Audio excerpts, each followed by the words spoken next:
ladies and gentlemen. Jai Hind.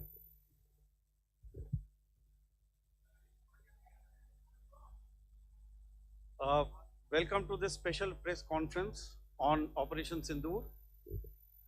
We will begin with opening statements by the three senior officers to my right here, who have been directly overseeing operations during Operation Sindoor. We have Lieutenant General Rajiv Ghai, Director General Military Operations, who will cover the aspects related to land domain. Air Marshal A.K. Bharti, to his right, Director General Air Operations, will provide insights on the air domain. And to my right is Vice Admiral A.N. Pramod, Director General Naval Operations, who will cover aspects on maritime domain. Following their briefings, we will move on to the question answer session. I now request the DGMO to commence the opening brief. Thank you, Sandeep. A very good evening to all of you, ladies and gentlemen. You are all by now familiar with the brutality and the dastardly manner in which 26 innocent lives were prematurely terminated at Pahalgam on the 22nd of April. When you combine those horrific scenes and the pain of the families that the nation witnessed with numerous other recent terrorist strikes on our armed forces and defenseless civilians, we knew that the time had arrived to make yet another compelling statement of our resolve as a nation. Operation Sindoor was conceptualized with a clear military aim to punish the perpetrators and planners of terror and to destroy their terror infrastructure. What I do not state here, of course, is the often stated determination of India and its intolerance to terror. It set into motion a very diligent and microscopic scarring of the terror landscape across the borders and the identification of terror camps and training sites. The locations that emerged were numerous, but as we deliberated more, we realized that some of these terror hubs were now bereft of any presence and had preemptively been vacated, fearing retribution from us. There was also a term of reference and our own binding, self-imposed restriction to target only terrorists and thus prevent collateral damage. There were 9 camps that you are now all familiar with, which were confirmed by our various intelligence agencies to be inhabited. Some of these were in POJK, while there were others that were located in the Punjab province in Pakistan. Nefarious places such as Muridke, the hub center of the Lashkar-e-Taiba, has over the years bred infamous characters such as Ajmal Kasab and the likes of David Headley. What followed was a careful scrutiny of each of these sinister locations, their layout, configuration, even the type of construction in each structure, and the terrain obtained around these. This was with an obvious intent to deduce and identify the exact vector that was required for their neutralization, as also the eyes in the sky that we would send up to ensure that we brought back evidence that we had indeed targeted what we set out to. The precise images of these engagements on that fateful and historical night have already been showcased during the first press statement on the 7th of May that was helmed by our Foreign Secretary. I have no doubt in my mind that we achieved total surprise, and those strikes across those 9 terror hubs left more than 100 terrorists killed, including high-value targets such as Yusuf Azhar, Abdul Malik Rauf, and Mudassir Ahmed that were involved in the hijack of IC-814 and the Pulwama blast. The line of control was also violated soon after by Pakistan, and the erratic and rattled response of our enemy was apparent from the number of civilians, inhabited villages, and religious sites such as Gurudwaras that were unfortunately hit by them, leading to a sad loss of lives. The Indian Air Force played a major part in these strikes by engaging some of these camps, and the Indian Navy provided wherewithal in terms of precision munitions. The Indian Air Force obviously had their assets up in the sky, and I will here request Air Marshal Bharti, the Director General of Air Operations, to detail for you the methodology that the men in blue adopted to successfully manifest this mission. Thank you, Rajiv. A very good evening, ladies and gentlemen. It indeed is a difficult time that we have to come here like this and brief you. We could have done without this, but we had no choice. As the DGMO has detailed, the event was precipitated by the dastardly act at Pahalgam. The sequence of events have already been detailed. We carefully selected the targets, and out of the 9 selected targets, the target systems that were given to the Indian Air Force were the notorious training camps at Bhavalpur and Muridke, these being further from the international boundary. Through critical target system analysis, we analyzed what was to be done to annihilate these targets and plan to engage these targets with precision air-to-surface guided munitions so as to avoid collateral damage. The modalities of planning process I will not go through at this instead. However, what I would like to show you is the results that we achieved through our targeted airstrikes. Could I have the second slide, please?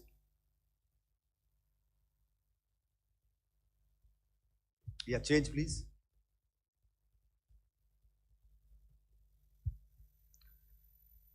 Okay. This is what the terror infra at Muridke looks like.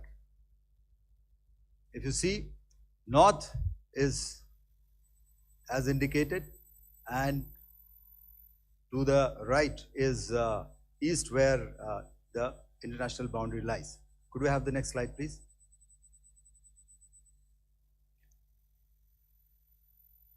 Orientating. Just go back to one slide. Okay. Please have a look at this red building, the series of buildings out here, and this empty ground. Next. If you relate, the empty ground is here, and you see this is the first weapon that is impacting. This is the impact point number 1 on Muridke training camp with our precision guided weapon on early morning 7. Next, please. Keep your eyes glued for the second weapon coming in and the second impact on the selected target point. Next slide, please.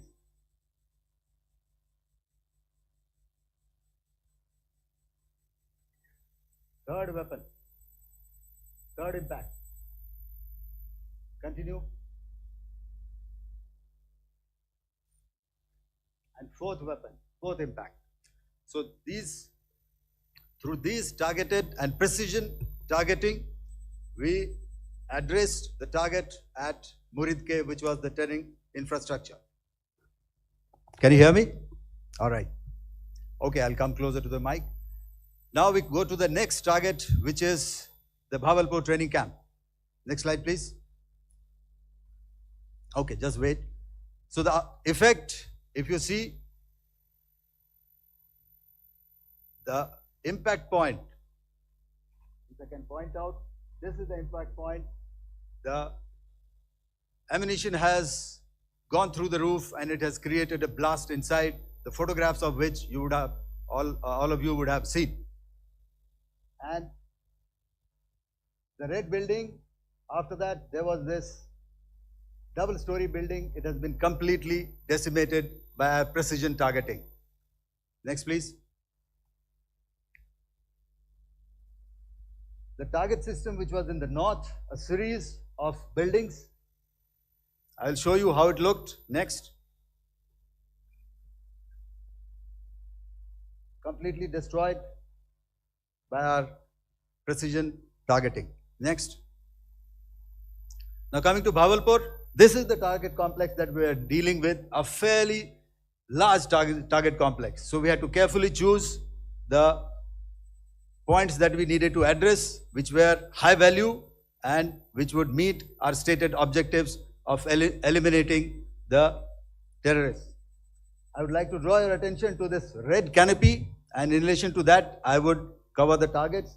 One target system is a series of buildings here, other one here, and other one out here. Next slide, please. This is how it looked before, and this is how the building looked after the impact of the weapon. And orientation in relation to this red canopy, you can see here. Next, please. Before, next, and after. The roofs have completely collapsed. Next. This is the target system. Next. Precision targeting, and we have achieved our objectives here.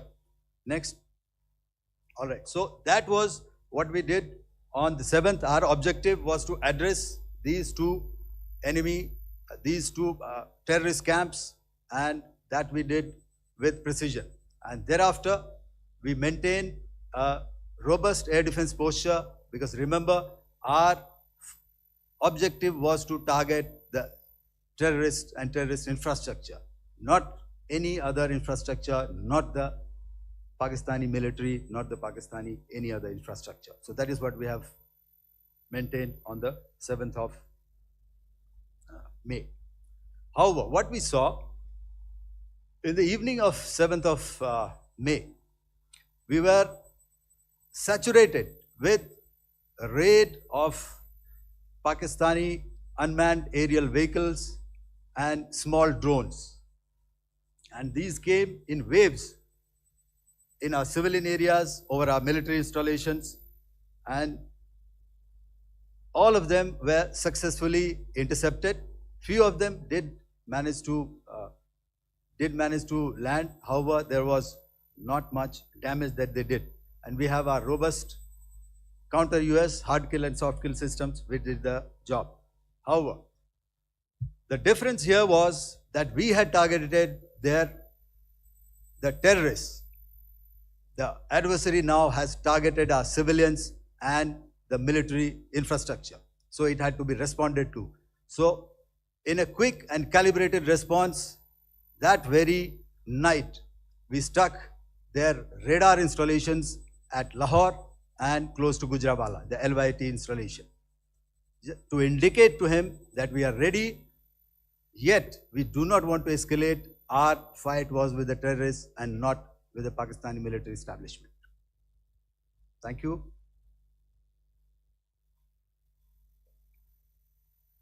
Thank you, Air Marshal Bharti. So, ladies and gentlemen, he's outlined operations not only on the night of 6th and 7th of May, when Operation Sindoor commenced, but also on the subsequent night. Being well aware and familiar with the congenital and impulsive nature of our adversary. And even though we did attempt to reach out and communicate our compulsions to strike at the heart of terror to my counterpart in the immediate wake of Operation Sindoor, the request was brusquely turned down, with an intimation that a severe response was inevitable and in the offing. We were, of course, prepared. Operations on the 7th and the 8th, Air Marshal Bharti spoken about. On the night of 8th and 9th of May, they flew drones and aircrafts into our airspace all across the borders and made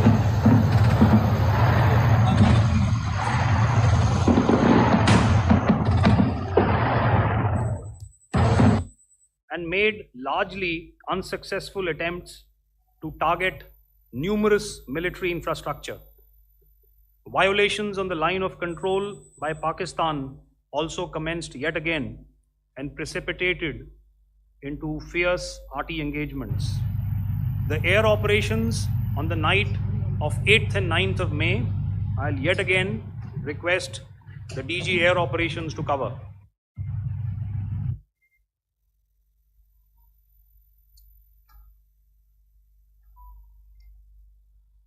So I just covered what happened on the night of 7th and 8th. What we found that on the night of 8th and 9th, starting as early as 22:30 hours, our cities had a mass raid of drones, unmanned aerial vehicles, UCAVs, starting right from Srinagar, going down right up to Nalia. It was a mass raid in waves and it was relentless. However, we were prepared and our air defense preparedness ensured that there is no damage on ground or to any of the intended targets that the enemy might have planned for. The difference between 7th night and 8th night was that on 7th night, he sent in his Yeha class of UAVs. However, these UAVs can go some distance, they are armed. However, on the 8th, less numbers of armed UCAVs were there or UAVs were there, and more numbers of quadcopters, maybe for surveillance or just for harassment of civilians. This continued till midnight. Our air defense preparedness ensured that there was no damage on the ground, either to the military installations or to the civilians. However, the enemy had yet again shown that he wanted to up the ante and he wanted a fight, and we were up to the task. In a measured and calibrated response, we once again targeted his military installations, which included his SAM sites at Malirkant. This also included his surveillance radar sites at Lahore and close to Gujranwala. These were suitably addressed, and thereafter his drone attacks continued even till morning, which we countered, and during the daytime there was some respite. Here I would like to bring out another aspect. What we found was that while the drone attacks were being launched from somewhere close to Lahore, enemy had allowed his civilian aircraft to also continue to fly out of Lahore. Not only his own aircraft, but international passenger aircraft, which is quite insensitive, and we had to exercise extreme caution, even at the cost of some tactical disadvantage, to ensure that there is no damage to any of the civilian aircraft. And this was also brought out in our press briefing during the day. So I will now hand over to my colleague to cover the events of 9th onwards. On land, we also undertook certain measures such as deployment of air defense and electronic warfare assets to establish an integrated grid with the Indian Air Force, and I have seen and heard some of you wax eloquent about the benefits of such an architecture when it comes to negating and combating air intrusions. We also carried out deployment to include movement of our forces in the land, sea, and air domains. The night of the 9th and the 10th of May saw similar intrusions by drones and aircrafts, and this time there was a concerted effort to target airfields and some very, very important logistic installations, albeit yet again unsuccessful and denied gallantly and efficiently, I must say, by the integrated Indian Air Force and Indian Army Air Defense.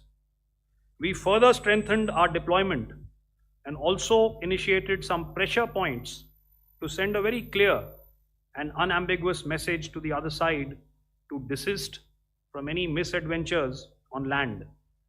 Some of the airfields and dumps saw repeated attacks in waves from the air. All were thwarted. The Pakistan Army has reported to have lost approximately 35 to 40 personnel in artillery and small arms firing on the line of control between the 7th and the 10th of May. What the other side had probably also not reckoned with was the speedy and precise turnaround and hit back by the Indian Air Force. And I will yet again ask Air Marshal Bharti to speak about these significant and game-changing strikes. I will thereafter request Vice Admiral Pramod, my colleague and Director General of Naval Operations, to tell us about some very telling naval maneuvers in the Arabian Sea that exerted pressure on the night of 9th and 10th of May. Over to you, sir. Commencing about 2000 hours, that is 8 p.m. local time, on 8th of May, several Pakistani unmanned aerial systems, drones, combat vehicles attacked multiple IF bases. These included Jammu, Udhampur, Pathankot, Amritsar, Bhatinda, Nal, Dalhousie, Thois, Jaisalmer, Uttarlai, Falodi, Nalia. These were almost simultaneous and they came in waves. All our AD guns and other systems were waiting for them. All these waves were neutralized by our trained crew using the air defense systems that they have, and also some of them were utilized using our legacy systems like Pechoras and IF Summer, which we have recently acquired, and some were neutralized by the Garud snipers. There was no damage on ground from these incursions and these mass raids, if I could call them, from the Pakistani side. However, following these relentless attacks on our air bases, on our forward positions, and on our civilian targets, this was time to convey some message to our adversaries. And therefore, a decision was taken to strike where it would hurt. And towards that, in a swift, coordinated, calibrated attack, we struck his air bases, command centers, military infrastructure, air defense systems across the entire Western Front. The bases we struck include Chaklala, Rafiki, and mind you, Chaklala is Islamabad, Rahim Yar Khan, Sakar, sending a clear message that aggression will not be tolerated. This was followed by strikes at Sargoda, Bholari, Jacobabad, We also struck the C2 centers at Murid, the UAE complex at Murid, Rafiki, radar at Chunia, which I will show you, Rahim Yar Khan airfield, and the unmanned combat aerial vehicle hangar at Sakar. I would like to reiterate here that we have the capability to target every system at these bases and more. However, it was only a measured response to instill good wisdom to our adversary to refrain from further escalation. IF response was directed only at military installations, avoiding civilian and collateral damage. I would now like to show you some of the effects that have been achieved as a result of our air operation.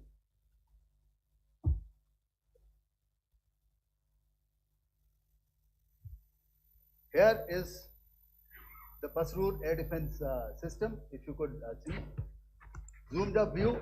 This is the radar mounted on a high tower. And after the strike,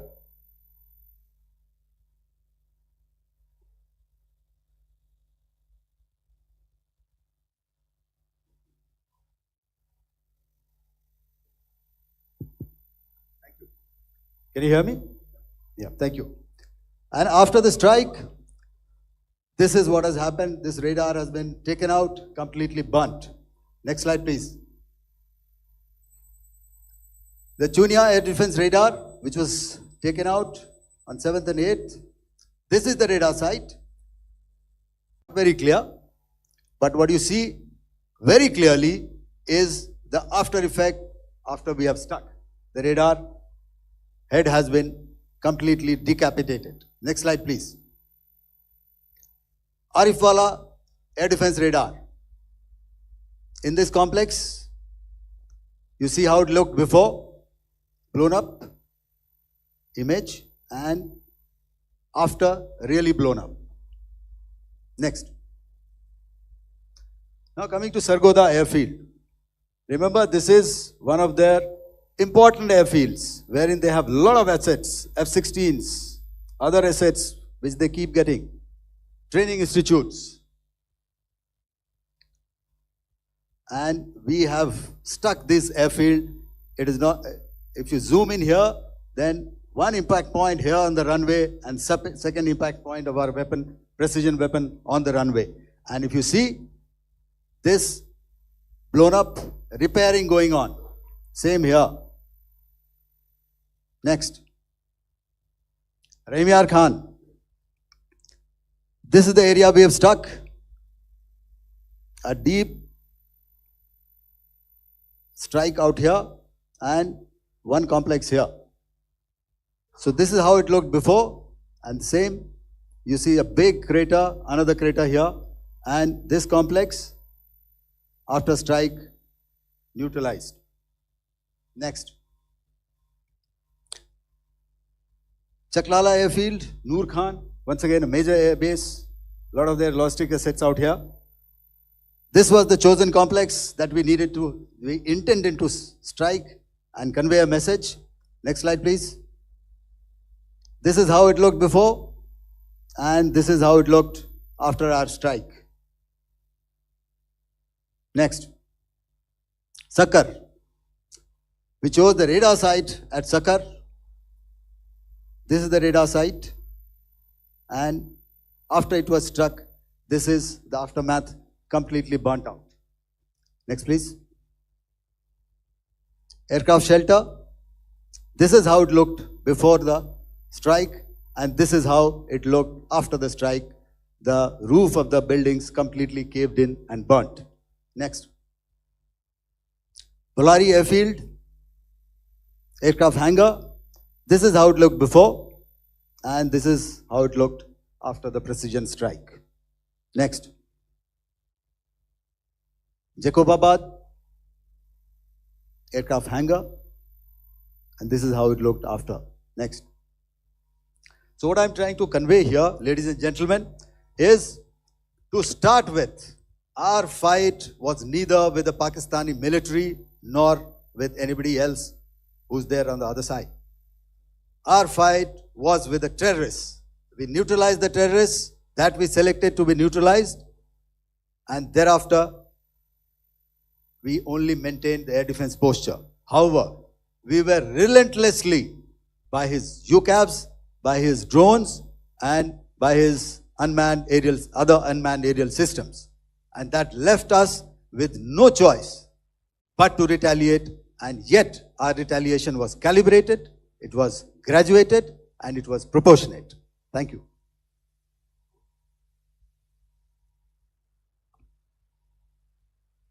Good evening, ladies and gentlemen. In the aftermath of the cowardly attacks on innocent tourists at Pahalgam in Jammu and Kashmir by Pakistani-sponsored terrorists on 22nd April, the Indian Navy's Carrier Battle Group, surface forces, submarines, and aviation assets were immediately deployed at sea with full combat readiness in concert with the Joint Operation Plan of the Indian Defence Forces. During multiple weapon firings in the Arabian Sea within 96 hours of the terrorist attack, the aim was to revalidate our crew, armament, equipment, and platform readiness to deliver various ordnance on selected targets precisely. Thereafter, our forces remained forward deployed in the Northern Arabian Sea in a dissuasive and deterrent posture with full readiness and capacity to strike select targets at sea and on land, including Karachi at time of our choosing. The forward deployment of the Indian Navy compelled Pakistani naval and air units to be in a defensive posture, mostly inside harbors or very close to the coast, which we monitored continuously. The Indian Navy maintained seamless maritime domain awareness throughout the duration and was entirely aware of the location and movement of Pakistani units. In effect, we had and continue to have good battle space transparency using our maritime domain awareness grid. As you are aware, our response has been measured, proportionate, non-escalatory, and responsible from day one. Accordingly, the calibrated approach considered all options, including the ability of the Indian Navy for offensive action from and at sea. As part of this escalation control mechanism, the application of force by the Navy was planned in a synchronized manner in coordination with the Army and Air Force, the highlight being teams from the three services working closely in an integrated manner. Along with the kinetic actions by the Indian Army and Indian Air Force, the overwhelming operational edge of Indian Navy at sea contributed towards Pakistan's urgent request for a ceasefire yesterday. As we speak, Indian Navy remains deployed at sea in a credible deterrent posture to respond decisively to any inimical action by Pakistan or Pakistan-based terrorists. Thank you. Samno Varna, Jai Hind. Now I'll hand over to Director General Military Operations for further proceedings. Ladies and gentlemen, on the 10th of May, in the morning, even as we were getting into a huddle to wargame the events of the previous night, a routine exercise, I received a message on hotline from my counterpart in Pakistan seeking my willingness to communicate. Since our initial aim was to strike at terror camps, and all our actions in the subsequent days were in response to the intrusions and violations by the Pakistan Air Force and its army, it was decided that I would indeed speak with my counterpart. You are already aware, I've seen it being covered on national television, that my communication with the Pak DGMO was conducted at 15:35 hours yesterday and resulted in cessation of cross-border firing and air intrusions by either side with effect from 1700 hours 10th of May, after he proposed that we cease hostilities. We also decided to further speak on the 12th of May, that's tomorrow, at 1200 hours, to discuss the modalities that would enable the longevity of this understanding. However, disappointingly, and must I add, expectedly, it took only a couple of hours for the Pakistan Army to violate these arrangements by cross-border and across the line of control firing, followed by drone intrusions across the expanse of the Western Front through last night and in the early hours of the morning today. These violations were responded to robustly and dealt with as they must be. We have earlier today sent another hotline message to my counterpart highlighting these violations of the understanding between the DGMOs on the 10th of May and our firm and clear intent to respond to these fiercely and punitively, if repeated tonight, subsequently, or later. In this regard, I must inform all of you that the Chief of Army Staff has earlier today conducted a security review and has granted full authority to our Army commanders for counter actions in the kinetic domain in case of any violation by Pakistan. In the end, I pay my solemn homage to my 5 fallen colleagues and brothers from the armed forces and civilians who have tragically lost their lives in Operation Sindoor. Our hearts go out to the bereaved families, and we express our solidarity to them in this lifetime and beyond, at this grave juncture in their lives. Their sacrifices shall always be remembered and spoken of in glowing terms by a grateful nation. We have thus far, ladies and gentlemen, exercised, and my colleague Pramod highlighted this, immense restraint, and our actions have been focused, measured, and non-escalatory. However, any threat to the sovereignty, territorial integrity, and safety of our citizens will be met with decisive force. Jai Hind. Okay, ladies and gentlemen, we are now open for questions.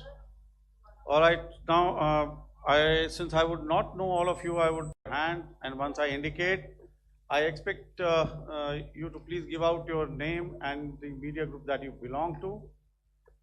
Keep your questions short so that we can take as many questions as possible. Also, ladies and gentlemen, kindly bear in mind that confidential aspects may not be answered by the 3 DGMOs. Right. I've got a lot of hands there. Let me start from the left. Left foot always in front when we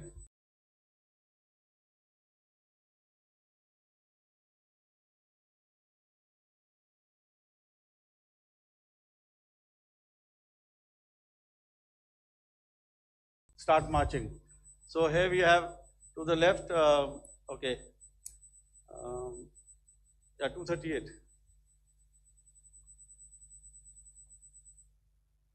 Hello. So this is Manas Pratimhuyan from PTI, Press Trust of India. So the understanding that was reached yesterday on stopping the military operations and actions, was it for just 3 days? And what would be the cost escalation if there is violation of this understanding by the Pakistani side? And my subsequent question would be that we have a kind of ceasefire agreement with Pakistan that was finalized in 2003. So will there be some kind of similarities in frameworks between the two kind of understandings, 2003 ceasefire agreement and the current understanding on stopping military operations. And again, what are the cost that will be incurring on Pakistan if Pakistan again resorts to this kind of terrorist activities, because we have made it very clear that the cost will be very high. So I would like to have your thoughts on it. Okay, so I'll answer the latter part of the question first. I also want to add that while the initial ceasefire agreement, as you correctly pointed out, is of the 2003 vintage, but I must remind you that in 2021, in the month of February, and this was then when the crisis in Eastern Ladakh was also on, the two DGMOs had spoken and arrived at a ceasefire understanding that lasted right up until this unfortunate attack at Pahalgam. Once our Foreign Secretary had announced the decisions of the CCS in the immediate wake of that attack, he had announced certain measures, and then of course Pakistan had in turn made its own announcements. Since then, there have been certain violations of this ceasefire understanding, and of course after the 7th of May, like I pointed out during my statement, that there have been numerous violations on the line of control especially, and of course along the international boundary by the Pakistan Army and the Pakistan Air Force. This understanding that we spoke about yesterday, no, it was not for 3 days. It was first to stop aggressive and hostile activities immediately, let that order and direction settle down for about 36 hours, and thereafter discuss modalities, like I said, to ensure its longevity. That is tomorrow on the 12th of May. But unfortunately, we had a violation starting at approximately 1900 hours last night, and we've sent a communique, like I said, to the Pakistan Military Operations Directorate, and we will await what happens tonight. All right. The cost escalation, I'll leave it to your best imagination. I've already said that the response will be fierce and punitive. Now, the right foot forward. Yeah.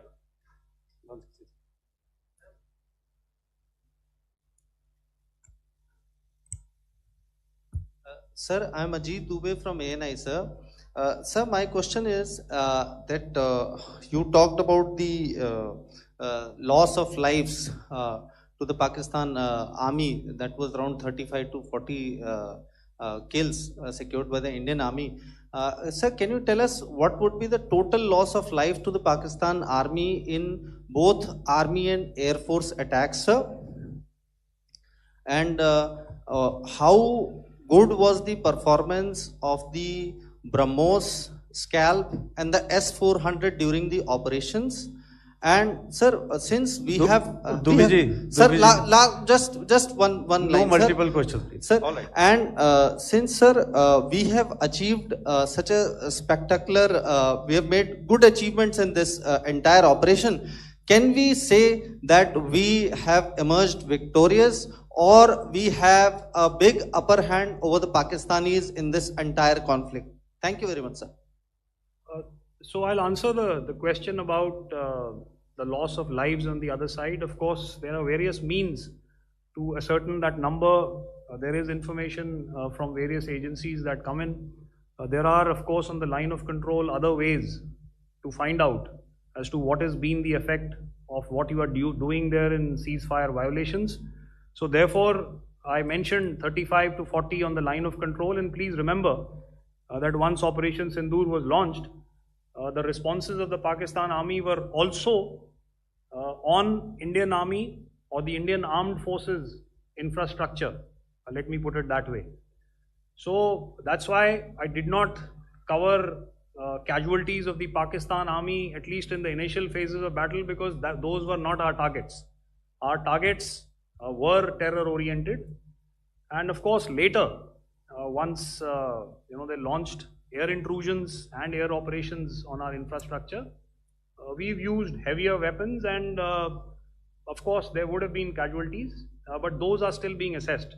The effects of the weapons that you mentioned, I will request Air Marshal Bharti to apprise all of you about those. Good evening, Mr. Ajit. How are you? Ajit, okay, you're meeting after some time. I never mentioned about any of the weapons that we used. Check. Okay. What I was saying, that I never mentioned of any of the weapons, the caliber that we used. All right. So we'll leave it at that. Those are matters of operational details which I would not like to go into. But suffice to say that whatever methods and whatever means we have chosen, it had the desired effects on the enemy targets. How many casualties? How many injuries? Well, to start with, our aim was not to inflict casualties, but in case there have been, it is for them to count. Our job is to hit the target, not to count the body bags. And the last part of your question, I wonder if you read out the tweet on ADG-PI at midnight once we'd done what we had to in Operation Sindoor. And that's credit to my friend here on the left. Justice has been served, Ajit. That is all that I will say. Ajit, I'll request you to, refrain putting words into his mouth. All right. Yeah, I'll come back to the left. 147. Sorry, 47. No, 47. Did I see it here or? Yeah. Good evening, gentlemen. Sorry, 147. I saw it there. Sorry. Yeah. Since I've already said 147. Start, please.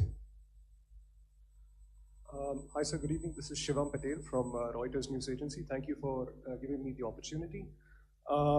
My question, sir, is how many military targets did Indian Armed Forces strike in Pakistan in response to the attacks from Pakistan? How were these targets selected? And how many troop casualties have been there in total on both sides, if you could give details? Thank you. I'm sorry, where are you? I haven't spotted his. He's to the right. Okay. Can you just repeat that for me, please? Sure, sir. So my name is Shivam Patel. I'm from Reuters News Agency.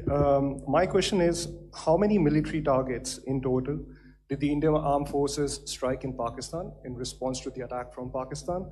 How were these targets selected? And how many troop casualties have been there on both sides, if you can? So you're speaking of the targets that I mentioned in the wake of the attack at Pahalgam, right? Yeah, I think it's amply clear to everybody here that the Pakistan army has not crossed the international boundary, neither in the plain sector nor on the line of control. So the intrusions have been in the air. There have been certain attempts on the line of control when ceasefire violations have been on to try and infiltrate and carry out and perpetrate activities that we are all very well familiar with.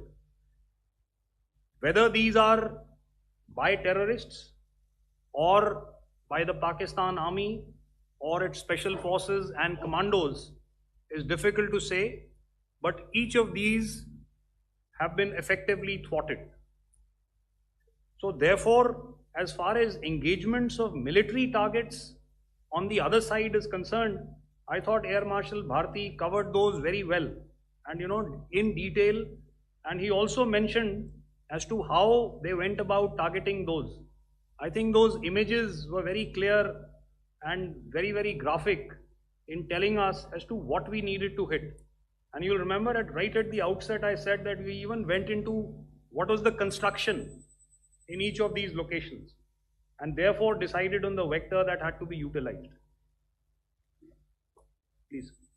Okay, if I could add to what the DGMO has said, I have already detailed the targets. Now, whether it is X numbers or Y numbers is that is immaterial. And what damage have we inflicted? You have seen. What are the casualties on the other side? As I said, that is for them to count. As far as we are concerned, from the air defense side, if they had a choice, they would have definitely come in. They are fighters, there are more numbers of UCAVs. It is not that they did not intend to come in. It is only that our robust AD posture prevented them from coming in. So that must be known, and that must be realized by all the audience here. Yeah, I'll come to the left now, 24.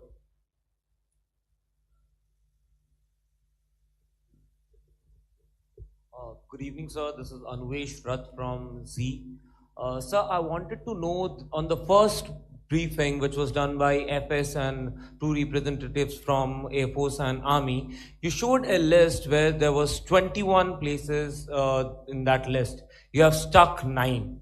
Are more operations going to be held? Is Operation Sindoor still on? And the second question, thank you, sir.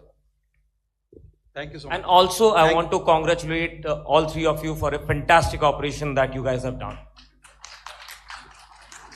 Thank you so much. Thank you so much for that one question. Yeah. Sir, the question. Unfortunately, Rath, is that your name? I'm sorry. As far as operational details are concerned, I am not in a position to share those right now. But I think I'll take a cue from Pramod. He said towards the end that the Indian Navy is still in a posture that is deterrent. And I have already made it very clear towards the end of what I said that it's only a couple of hours ago that the Chief of Army Staff has carried out a security review, and he's authorized our Army commanders to deal with violations of any kind from across the borders in a manner that they deem fit. So again, to reiterate, the response will be fierce and it will be punitive.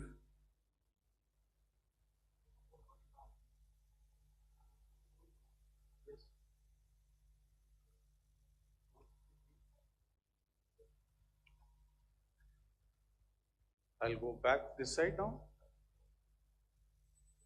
Yeah, 255. She said middle wale kya karenge, so 255. Oh, sorry. Good evening, sir. Yeah, 255. I'm Shailesh from National Defense. Please allow me, first of all, to pay my gratitude for protecting us Indians. Thank you very much. Sir, since the enemy has been talking about taking down our aerial platforms, it would be deemed fit in case we can reveal that we have taken down their fighter jets. What could be the number? Though you said that they may be not good to reveal the platforms, but since this has come from various quarters in Pakistan, so I believe that we need to answer, in case if you can, sir, if you may allow. The question is for me? Yes, sir. Okay, and if I get it right, you want to know how many of their planes we have downed? Yes, sir. Yes, sir. All right. See, as I said, their planes were prevented from coming inside our border. All right. So we do not have the wreckage with us, but definitely we have downed a few planes. Numbers, we would not like to hazard a guess out here. Okay. I have the numbers, okay, and we are getting into the technical details of it to establish it.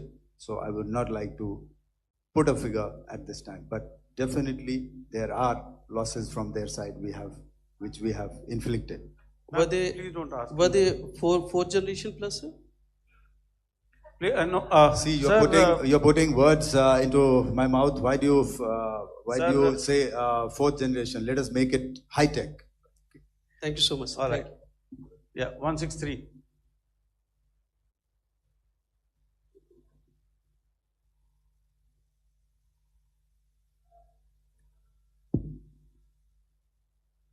तो मैं मंजीत नेगी हूँ आज तक से। मेरा सवाल ये है कि इस पूरे ऑपरेशन में जो आतंकी ठिकानों को निशाना बनाया गया, क्या नंबर्स कुछ बता सकते हैं कितने आतंकी मारे गए? कुछ नाम सरकार, मतलब कुछ नाम मीडिया में आए भी हैं जो बड़े उसके मास्टरमाइंड थे।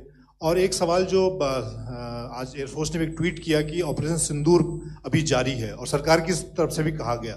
और पिछली बार जब विदेश मंत्रालय की प्रेस कॉन्फ्रेंस पहली हुई थी उसमें वो लिस्ट दिखाई गई थी कि 21 टेरर कैंप आइडेंटिफाई किए गए हैं। तो क्या जो बाकी बचे हुए टेरर कैंप उन पर भी कार्रवाई होगी? और एक नंबर अगर आप बता पाएं कितने टेररिस्ट मारे गए? Manjeet ji, 3 questions. The third one has just been asked here before. So 21 this thing. So I'll request the first to be answered so that we have more number of people who can ask. Manjeet, जब मैंने statement दिया तो मैंने शुरू में ही कहा कि जैसे ही ऑपरेशन सिंदूर कॉन्सेप्चुअलाइज हुआ तो हमारा जो पीछे की कार्रवाई होती है, स्पेड वर्क और टारगेट्स को आइडेंटिफाई और एनालाइज करने की कार्रवाई शुरू हो गई थी। मैंने जब स्टेटमेंट दिया तो मैंने बताया कि बहुत सारे थे, हमने 21 दिखाए होंगे और भी हैं, लेकिन वो लिस्ट फिल्टर करते करते 21 तक पहुंची।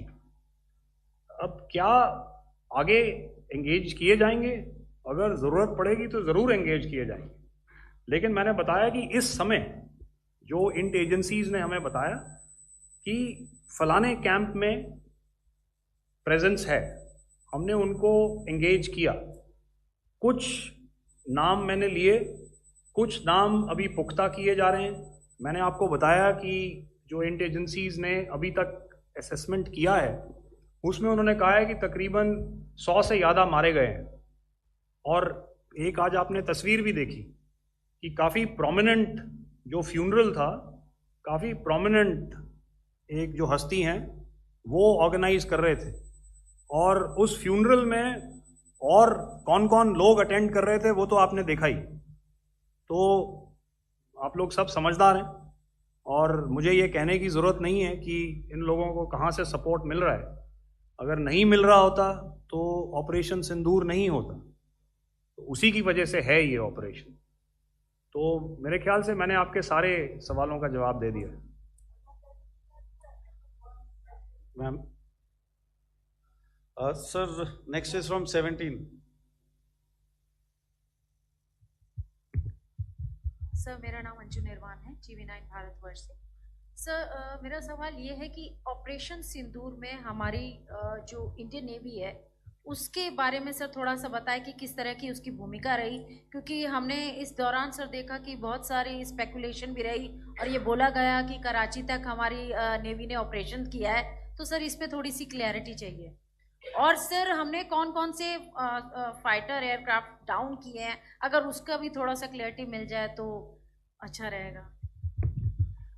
तो मैं आपका पहले सवाल का जवाब दूंगा।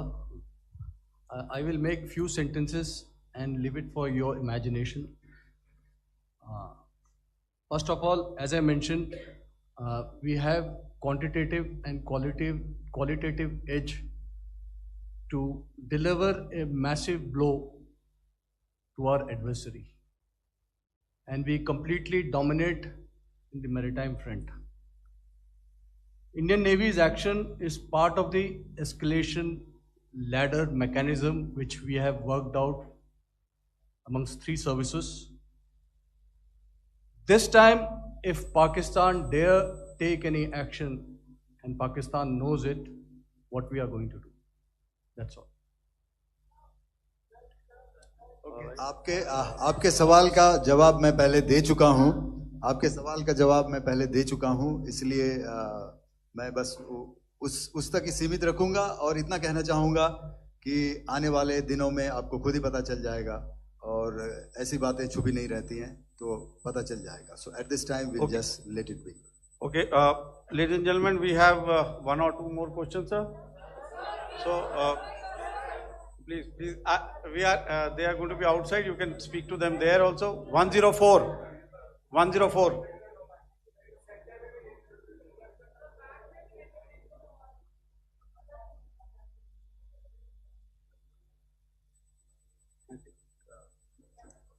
Yeah, ask. Sir, Dinakar with the Hindu newspaper. Are you surprised that you got this question? No, sir. Just a look. Sir, can you give a number of assets we lost, because there's been a lot of speculation going on, international media writing a lot of things about our platforms, including Rafales. I mean, Pakistan claiming that Rafale has been downed, etc. Can you put that question to rest and clarify on that? I guess that question is for me. All right, I'm happy that you've asked this question. You know, we are in a combat scenario, and losses are a part of combat. The question that you must ask us, okay, and indeed that we must ask ourselves, you inclusive, is have we achieved our objectives? Have we achieved our objective of decimating that terrorist camp? And the answer is a thumping yes. And the results are for the whole world to see. As for the details, what could have been, how many numbers, which platform did we lose? You know, at this time, I would not like to comment on that, because we are still in a combat situation. And if I comment on anything, it will only be adversary. So we don't want to give him any advantage at this stage. All I can say is that we have achieved our objectives that we selected, and all our pilots are back home. Thank you.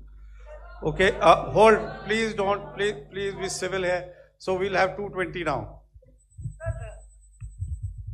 Hello sir, this is Anita Chaudhary sir from Swadesh newspaper. मेरा सवाल है, क्योंकि ये हमारे जो पहले जो action रहा वो आतंकवाद के खिलाफ रहा, तो आतंकवाद में अजहर मसूद की तरफ से एक बयान जारी किया गया था जिसमें उन्होंने कहा कि हम इसका बदला लेंगे और जाज रुलाएंगे। तो क्या अगला, अगर खुदा न खास्ता अगला टेरर अटैक किसी भी तरह का होता है, तो क्या उसे एक्ट ऑफ वॉर में हमारी तरफ से लिया जाएगा और उसका क्या माकूल जवाब दिया जा सकता है? मेरा इसमें सिर्फ एक ही जवाब है आपके लिए कि हमने अपनी कार्रवाई करी। हमने उसके बाद मैंने अपने स्टेटमेंट में भी बताया कि ये कम्युनिकेट करने की कोशिश करी कि हमने इस तरीके से ये जो स्ट्राइक्स हैं वो क्यों की। लेकिन जो हमारा एडवर्सरी है उसने जैसे मुनासिब समझा वो कार्रवाई करी। तो आपने देखा कि ये जो एक्टिविटीज़ चल रही हैं 3-4 दिन से, ये कोई वॉर से कम नहीं है। नॉर्मल सर्कमस्टांसेस में एक दूसरे देश की एयर फोर्सेस हवा में नहीं उड़ती हैं और एक दूसरे के ऊपर स्ट्राइक्स नहीं करती हैं। हर रात इंट्रूजन्स नहीं होते हैं। लाइन ऑफ कंट्रोल पर सीज फायर वायोलेशंस, आपके एक साथी ने सवाल पूछा था शुरू में, एक सीज फायर अंडरस्टैंडिंग था, वो भी जा चुका है। उस सीज फायर अंडरस्टैंडिंग के जाते जो फायरिंग हो रही है लाइन ऑफ कंट्रोल में, उसमें घुसपैठ की कोशिश हो रही है। आमतौर पर ये घुसपैठ लाइन ऑफ कंट्रोल में टेररिस्ट करते हैं, लेकिन हमें इंफॉर्मेशन है कि हो सकता है ये पाकिस्तान आर्मी की टोलियां भी हों जो हमारे पोस्ट के ऊपर खामी पहुंचाने की कोशिश कर रही हैं। तो ये सारी एक्टिविटीज़ तो वॉर में शामिल हैं। तो ये कहना मुश्किल है कि आगे क्या होगा, वो स्पेक्यूलेटिव जोन में आ जाता है और मैं स्पेक्यूलेट नहीं करना चाहता। हर एक सिचुएशन अलग होती है और उससे एक तरीके से डील किया जाता है। सर मैं एक सवाल इसका मैं जवाब देना चाहता हूँ, 1 मिनट। जो मिलिट्री होता है, our main job is to prevent war and maintain peace and stability. So it is not that our response is a graded response. That means अगर किसी ने किया तो उसको graded उसमें किया, जैसे terrorist action हुआ तो what we did is a terrorist action and then we destroyed all the terrorist camps. उसके बाद आपने देखा कि उनने थोड़ा सा कोशिश किया तो हमारे एयरफोर्स और आर्मी ने क्या किया, तो मिलिट्री टारगेट्स हैं उनके ऊपर थोड़ा। So our aim is to maintain peace and tell our adversary that you do this and the response will be bloody.